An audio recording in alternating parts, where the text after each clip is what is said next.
prepare. In Advent, this word is in the air, but it is not always in the air for the right reason.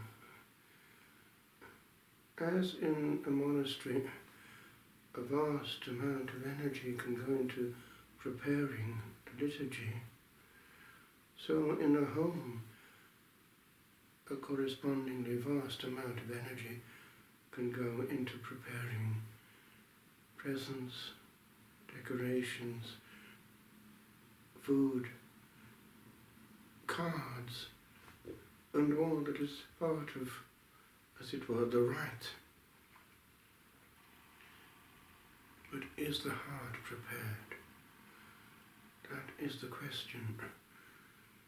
Here in mid-Advent, when joy enters in as the Lord is near, we need to pause, for Advent is actually operative on another level, the coming of the Saviour at the end of time, and that for us is death.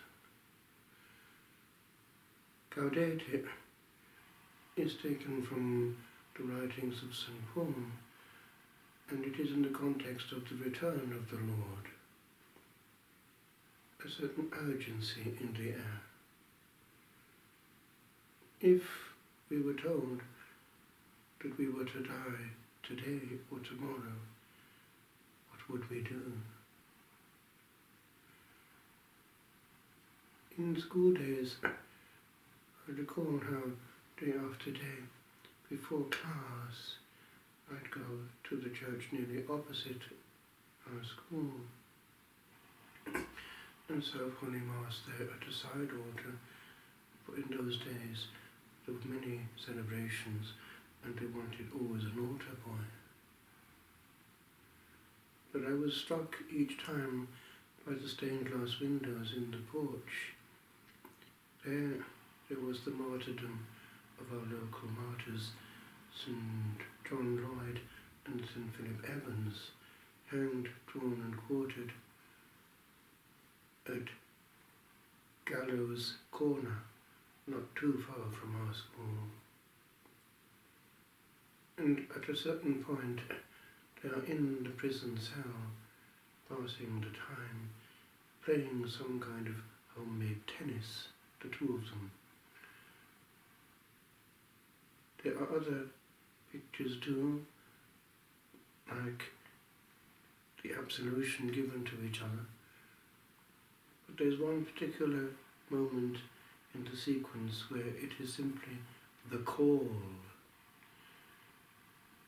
Famously, when the call came to go to the place of execution, they were at this simple tennis in the cell, and they calmly answered, "Could we please finish this game first?"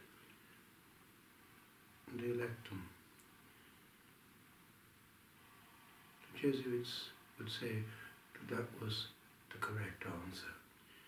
If told we are about to go, we carry on doing what we're doing. For if we are in the will of God, that is the duty of our state at that point.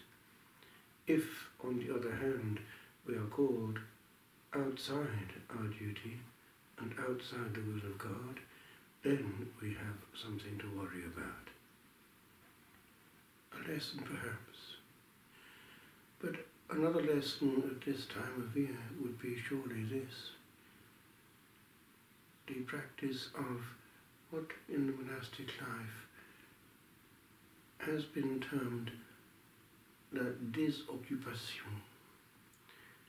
It was the teaching given in the Trappist school by l'Abbé de Rancé, that in the activity one had to avoid the danger of activism that led to this.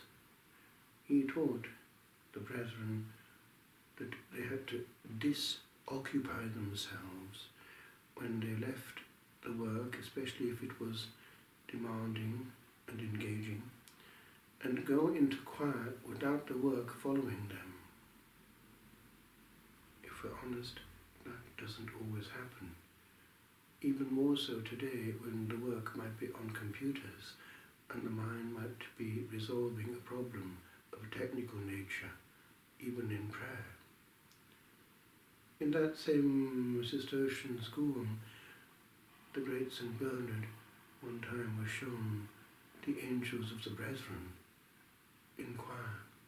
Some had a lot to carry up, others less, others, it seems, hardly anything at all, for the minds of the brethren were not engaged with the words of the psalmody.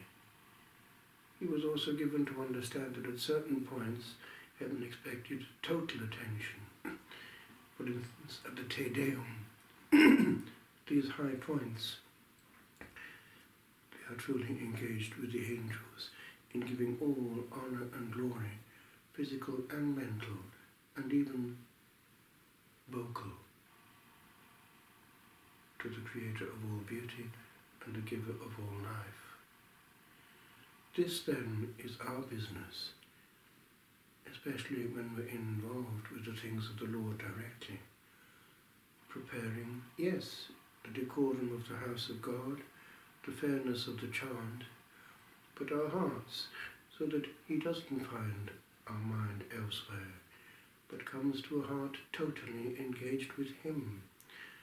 For if all the preparation is done on the outside, but that bit is left out, we have defeated the object of Advent. What is the point if once again the Lord comes to His feast and finds that there is no room in the inn?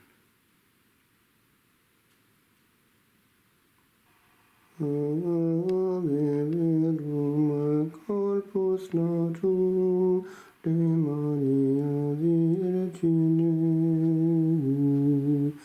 Vede passum immolatum in cruce pro homine, cuius natus perforatum fluxit aqua et sanguine, est nobis pregos tautum mortis